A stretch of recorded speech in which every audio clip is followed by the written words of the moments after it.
네, 정수재 아나운서와 함께 시황 알아보고 왔습니다. 코스피가 저희가 방송을 시작했을 때보다 조금 더 낙폭이 커졌어요. 1%까지 밀리면서 2,426선 내려왔습니다. 오늘 코스피 시장에 부담감을 줬던 건 사실 삼성전자이기도 한데요. 이 두 분이 바라보는 오늘 장은 어떤지 장 정리해 보겠습니다. 메리츠증권 정혜웅 과장, 하이투자증권 염정 차장 나오셨습니다. 어서 오세요. 네, 안녕하세요. 네, 안녕하십니까. 저희 앞서 말씀드린 것처럼 코스피에 부담을 주는 게 삼성전자고 그 감산 이야기가 없었던 게 가장 아쉬웠다라는 평을 앞서 좀 전해드리긴 했는데 먼저 이번에 그 컨퍼런스 콜에서 좀 이야기 나왔던 주요 네. 포인트를 정리해봐야 될 것 같아요. 네, 결국에 핵심은 최근에 삼성전자, SK하이닉스 주가 상승의 원동력이 이제 반도체 업황 부진에 따라서 네. 이제 캐펙스를 좀 축소하면서 이제 감산에 나서지 않겠느냐. 그로 인해서 그렇다라고 한다면 올해 이제 상반기 이후부터는 이제 반도체 가격이 좀 반등하지 않겠느냐. 뭐 그러한 좀 기대감에 힘입어서 최근에 이제 주가가 이제 상승을 했었는데요. 근데 이제 오늘 삼성전자 컨퍼런스 콜에서 이제 반도체 감산 계획이 없다라고 밝히면서 오늘 삼성전자, SK하이닉스의 주가가 크게 뭐 하락하고 있다라 보시면 될 것 같습니다. 즉 그렇다라고 한다면 이제 감산이 없고 계속 꾸준한 캐펙 투자가 이어진다라고 한다면 반도체 업황 반등의 시점이 조금 더 늦춰질 수밖에 없는 그러한 상황이기 때문에 그러면 일단 올해 지금 턴어라운드에 대한 기대감이 좀 늦춰질 수밖에 없는 상황이고 일단은 그러면 투자자 입장에서는 팔고 보자라는 그런 좀 심리가 오늘 강하게 나오는 것이 아닌가 그렇게 보고 있습니다. 네, 그러니까 턴어라운드 시기가 좀 늦춰질 수도 있을 것이다라는 그 실망 때문에 삼성전자가 3% 넘게 하락하고 있는데 염정 차장님, 네. 어떻게 보면 삼성전자가 그럼에도 불구하고 감산을 하지 않는 건 다 계산 속에 뭔가 자신감을 표명하는 것 아니냐라고도 볼 수 있지 않을까요? 네, 뭐 그렇다고 해석을 하고 싶지만 네. 일단 이제 뭐 사업 부분에서 봤을 때 크게 이제 반도체 부분에서는 이제 올해 4분기에 대한 부분이 사실 영업이익이 좀 쇼크가 나왔고 그리고 이제 올해 1분기에 뭐 사실 적자 전환에 대한 이야기까지 있기 때문에 그런 부분 그리고 또 스마트폰 사업부 쪽에서도 수요 감소에 따른 사실은 실적 악화가 좀 더 대폭 더 증가한다라고 한다면 부분별로는 1분기에서 2분기까지는 이에 대한 부분이 빠르게 전환하기 좀 어렵다라고 하면 자신감의 표현으로 우리가 해석하기엔 조금 무리가 있지 않나라고 좀 생각을 하고 있고요. 그래서 오늘 삼성전자 같은 경우 지금 장 중반 대비해서 지금 3시 정도를 기해서 3%로 하락폭을 좀 더 확대를 하고 있는 모습 보이면서 지수는 거의 1%, 코스피 지수는 1% 가까운 하락세로 좀 크게 또 전환을 한 모습을 보여주고 있습니다. 자신감으로 인해서 감산을 안 하는 게 아니라 어떻게 보면 버티기 전략 중에 하나일 수도 있었겠네요.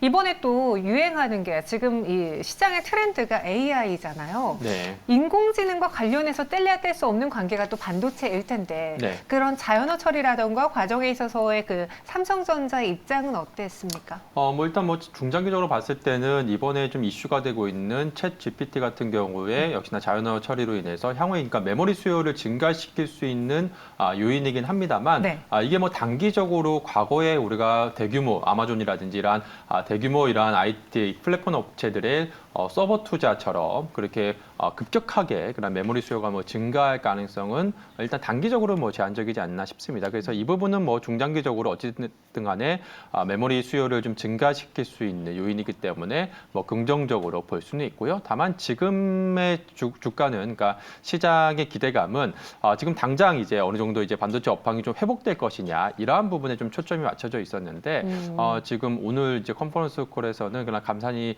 없다라고 좀 밝히면서 이러한 좀 실망 매물이 당분간은 좀 출회될 가능성이 높지 않을까 싶습니다. 알겠습니다. 삼성전자 여전히 현 구간에서 3% 넘게 밀리고 있고요. 그 외에 오늘 시장에서 좀 정리를 해봐야 되는지 고민되는 두 종목 빠르게 OX에 들어볼게요. 첫 번째 카카오페이의 하락도 큽니다. 오늘까지 이거래에 연속 하락하고 있고 외국인 기관 다 같이 물량을 던지고 있어요. JP모건이 세계에서 가장 비싼 핀테크주 매도 의견 내놨습니다. 더 하락할지 두 분의 의견 주시죠. 더 빠질 것 같다라는 데 일치가 됐는데 그 최근에 네.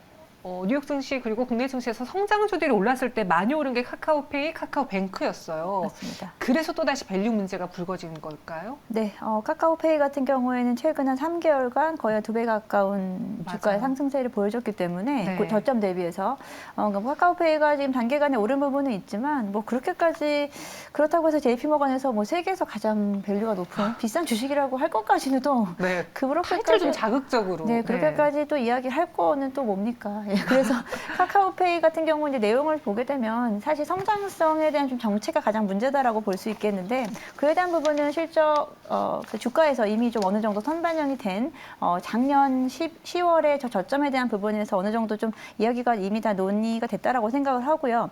카카오페이가 지금 뭐 전체 매출에서 보면은 이제 일단 결제 서비스가 워낙에 좀 비중이 큽니다. 결제 서비스가 한 70% 되고요.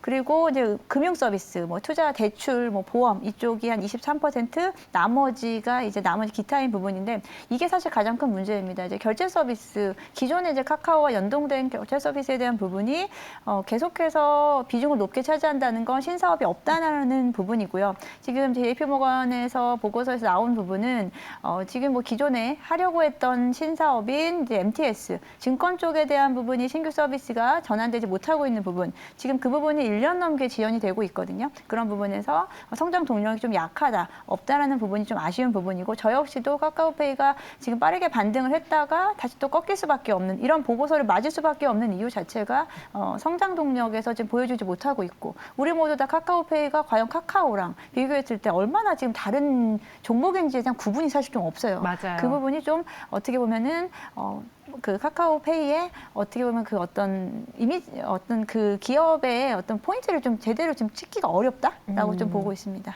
강점을 확실하게 두드러지게 해줘야 될 텐데 그래야지 이제 사는 사람의 입장에서도 뭔가 확신을 갖고 매수를 할 텐데 그것이 좀 아쉽다라는 이야기 주셨어요. 두 분 모두 다 조금 더 추가 하락의 가능성이 있다라고 했고요. 아모레지 빠르게 보겠습니다. 이 종목도 지금 저점 대비 2배 가까이 올랐습니다. 4% 정도 상승을 보여주고 있고요. 뭐 리오프닝 수혜도 있지만 현금 부자라는 이야기도 있던데 아모레지 우상향 가능할까요? 두 분의 의견은요? 여기는 5로 또 일치가 됐습니다. 아모레주의 강점을 꼽아보자면 뭐 아모레지 하면 뭐 단연 뭐 최근에 주가 상승 이유는 중국 리오프닝 기대감이라고 뭐 보시면 될 것 같습니다. 그렇죠. 뭐 아시다시피 뭐 지금 아모레 퍼시픽이라든지 아모레지 같은 경우에는 일단은 그동안에 이제 강력한 좀 구조 조정을 좀 거치면서 그러니까 중국 시장에서 굉장히 지금 어려움을 겪었었죠. 그로 인해서 좀 비용 절감을 좀 혹독하게 진행을 했고요. 그로 인해서 지난해부터 중국 시장을 제외하고 동남아라든지 뭐 유럽 시장에서 상당히 이제 의미 있는 그러한 유의미한 매출 성장세가 기록을 했습니다.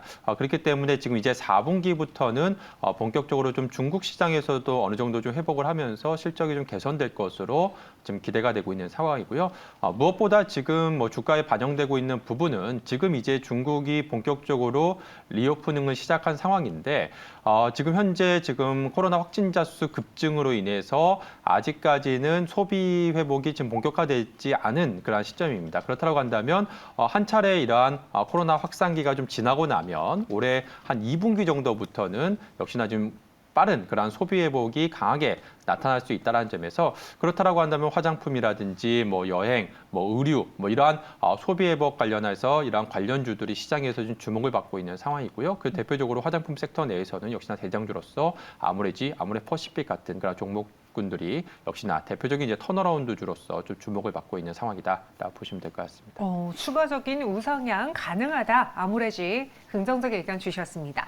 그렇다면 지금 장 마감 얼마 남지 않은 상황에서 내일을 위해 또 향후를 위해서 매수해볼 만한 종목 무엇이 있을까요? 두 분이 선택한 마감을 산다. 키워드부터 보겠습니다.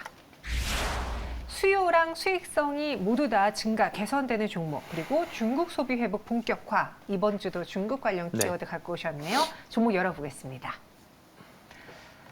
일진 머티리얼즈, FNF 두 종목이 나왔는데 일단 일진 머티리얼즈에 대해서는 수요도 증가하고 있고 수익성도 나아지고 있다. 네.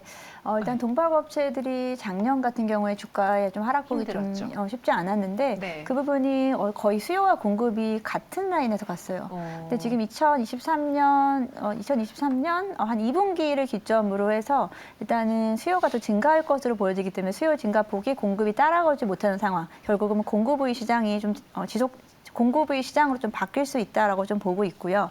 그리고 일진머티리얼즈 같은 경우는 동박업체가 사실 이런 수익성에서 어려운 부분이 동박 생산을 하는데 이제 전력 수요가 많이 들고 전력비 최근에 전력비에 대한 부담감이 좀 커졌는데 일진머티리얼즈는 이제 말레이시아 공장에서는 이제 수력 발전을 통해서 가동이 되고 있고 그리고 이제 스페인 공장이 이제 내년부터 가동이 될 예정인데 지금 공장을 지금 증설하고 있는데 그 시장에서는 이제 풍력으로 인한 이런 비용 절감이 가능할 것이다라고 좀 보고 있기 때문에 이제 전반적으로 수익성 개선에는 이제 비용 절감의 효과가 좀 나타날 수 있는 구간이 들어왔다라고 좀 보고 있습니다. 그리고 또 일진머티리얼즈 같은 경우에 이제 한국거래소에서 이제 3월에 지수 종목 변경을 하는데 이제 대형주 쪽에서 이제 중소형주 쪽으로 좀 내려올 것 같습니다. 그에 대한 부분에서 이제 수급에 대한 부분으로 좀 수혜를 볼 수 있을 것 같은데 이제 그 대형주는 1위에서 100위까지를 대형주라고 하고 이제 또 100위에서부터 101위부터 200위까지가 중소형 쪽으로 묶이는데 만약에 이제 중소형 쪽으로 움직이게 된다면 그에 따라서 이제 기관 수요가 들어올 수 있는데 이 기관들은 중소형 펀드 쪽으로 이제 자금이 중소형 펀드 쪽으로 편입이 될 경우에 추가적인 또 수급이 또 들어올 수 있다라는 부분을 확인할 수 있는데요. 최근에 기관들의 수급이 지금 지속적으로 들어오는 모습이 이런 부분을 좀 예견할 수 있지 않나라고 좀 생각을 하고 있습니다. 이제 그 부분은 뭐 일치하는지는 좀 지켜봐야 되는 부분이긴 하지만 최근에 이제 수급 면에서 봤을 때 기관이라는 하나의 방향에서 지속적인 모습이 들어오는 부분을 확인할 수 있겠습니다. 그래서 일진머티리얼즈 지금 단기적으로 2차 전지 소재주 쪽에서 좀 최근에 낙폭이 컸던 종목에서 이제 좀 반등이 시작할 수 있는 섹터다라고 좀 보고 있고요. 그 중에서 일진머티리얼즈를 좀 탑픽으로 좀 보겠습니다. 가격 전략은요? 네, 일단 일진머티리얼즈 같은 경우에는 뭐 최근에 흐름이 좀 최근에 다시 좀 반등이 올라오는 모습인데요. 전고점 이제 75,000원 정도 선을 목표로 잡고요. 그리고 이제 55,000원 선을 손절 라인으로 잡겠습니다. 55,000원의 손절가 일진머티리얼즈입니다. 이번에는 정효은 과장님의 종목이 또 이번에 중국 키워드 갖고 있는 종목 FNF를 소개해 주시죠. 네, 올해 상반기 가장 큰 이제 시장의 화두는 역시나 중국 리오프닝이 아닌가 싶습니다. 그래서 지난주에도 이제 중국 관련주 말씀드렸고요. 지난주에도 페노션 말씀드렸는데 페노션 같은 경우에도 꾸준하게 지금 시장 대비해서 그래도 아웃퍼폼하는 상황입니다. 그리고 전반적으로 시장의 이제 섹터를 놓고 봤을 때 최근에 이러한 재차주 긴축에 대한 좀 우려감 이러한 부분도 불거지고 있는 상황에서 시장에서 좀 흔들림 없이 수급이 좀 계속해서 꾸준하게 이어지고 있는 대표적인 그런 섹터가 이러한 중국 리오프닝 큰 이제 카테고리를 보자라고 한다면 리오프닝 관련 수혜주가 아닌가 싶습니다. 그래서 그 중에서 역시 핵심적으로 이제 의류 기업 중에서 FNF가 역시나 이제 중국 시장에 지금 폭발적인 좀 성장세가 좀 나오고 있고 매출 성장세가 지금 이어지고 있는 상황이고 여기에 지금 올해 본격적으로 중국의 소비 회복이 이루어진다라고 한다면 지금 지금 중국 시장에서 이러한 MLB의 그 성장세가 가파르게 나타날 가능성이 높기 때문에 계속해서 좀 주목을 해봐야 되지 않을까 그렇게 보여주고 있고요. 지금 현재 중국의 MLB 지금 점포 수가 꾸준하게 지금 증가세를 기록을 하고 있습니다. 올해 같은 경우에 이제 매장 점포 수가 한 900개를 넘어설 것으로 지금 예상이 되고 있는데요. 지금 국내 매장 수가 한 170여 개 정도 수준이기 때문에 지금 국내보다 엄청나게 지금 큰 폭발적으로 지금 증가하고 있는 상황이다라고 볼 수가 있겠습니다. 지금 중국에서 지금 전체적으로 지금 FNF에서 MLB가 차지하는 매출 비중이 한 70% 정도 수준이기 때문에 올해 중국에서 이제 본격적으로 소비 회복이 이루어진다라고 한다면 이러한 MLB 성장과 함께 다시 한번 지금 이제 밸류에이션 재평가를 좀 받을 가능성이 높지 않을까. 그렇게 보고 있고요. 그렇기 때문에 올해 지금 고성장 구간에 재진입할 수 있다는 점에서 현재 시점에서 좀 주목을 해야 되지 않을까 그렇게 보고 있습니다. 가격 전략은요? 네, 지금 가격대에서 충분히 좀 매수 가능한 구간이 아닌가 싶고요. 일단 작년 연초, 그러니까 1년 전 주가 수준인 한 18만 원대 정도 수준까지는 충분히 열어놓고 보시면 좋지 않을까 싶습니다. 그리고 손절 라인으로는 최근 저점 라인인 한 13만 원 정도 선이 무너지지 않는 선에서 손절 라인은 제시해드리도록 하겠습니다. 목표 주가 18만 원, 손절가 13만 원, FNF까지 정리해 드렸습니다. 네, 동시효과 구간에서 양시장의 흐름 보시면 코스피는 대형주들의 소폭 부진 속에 0.97% 하락 보이고 있습니다. 반면에 오늘은 좀 중소형단에서 버텨주는 모습, 코스닥이 0.21% 상승한 740.2포인트 지나고 있는데요. 오늘 동시효과 구간에서도 눈에 띄는 종목 살펴볼게요. 염정 사장님 무엇이 있을까요? 네, 오후장부터 좀 강한 반등이 나오고 있는 현대오토에버를 좀 보겠는데요. 현대오토에버 잠정 실적이 나왔는데요. 지난해 영업이익이 1,400억 정도로 전년 대비 48% 정도 증가할 수 있을 거다라고 전망이 나왔고요. 이에 대한 부분은 사실 연간 실적으로 봤을 때도 지속적으로 지금 증가세를 보여주고 있고 매출액, 영업이익 모두 다 개선되는 모습을 보여주고 있고요. 특히나 영업이익률이 5%대로 좀 돌아설 수 있을 거다라고 보여지기 때문에 영업이익률에 대한 부분에 대한 가장 큰 기인할 수 있는 부분, 가장 큰 부분은 스마트 팩토리 구축이라든지 그리고 소프트웨어, 차량용 소프트웨어 쪽에서의 성장세가 좀 크게 눈에 보인다라는 부분입니다. 그런 부분들로 인해서 앞으로의 현대오토에버는 현대그룹사, 현대차 그룹사 내에서 가장 성장할 수 있는 종목으로도 사실 좀 생각이 들고 있고요. 최근에 워낙에 현대오토에버의 주가가 좀 바닥에 대한 부분을 확인했거든요. 10만 원 미만대까지 사실 좀 바닥을 좀 찍고 다시 한번 반등하는 모습에서 이렇게 잠정 실적까지 좀 잘 나와줬기 때문에 어느 정도 시장의 기대치를 부합하면서 앞으로의 기대치가 반영되고 있는 구간이다라고 좀 생각을 하고 있습니다. 현대오토에버 지금 오늘 이제 일단은 크게 거래량이 늘어나면서 네. 상승세를 이어가고 있는데 이에 대한 부분 추가적인 상승이 좀 지속되지 않을까라고 전망하겠습니다. 네, 현대오토에버 봤습니다. 전장 쪽에서의 또 기대감을 키울 수밖에 없겠네요. 마지막으로 코스피 보시면 오늘 외국인이 3천억 원 넘게 매도를 하면서 지수가 하단이 좀 낮아졌습니다. 2,426.72포인트 지나고요. 코스닥은 여전히 빨간불 유지하면서 740.2포인트 지나고 있습니다. 지금까지 마감 동시효과 함께 하셨습니다.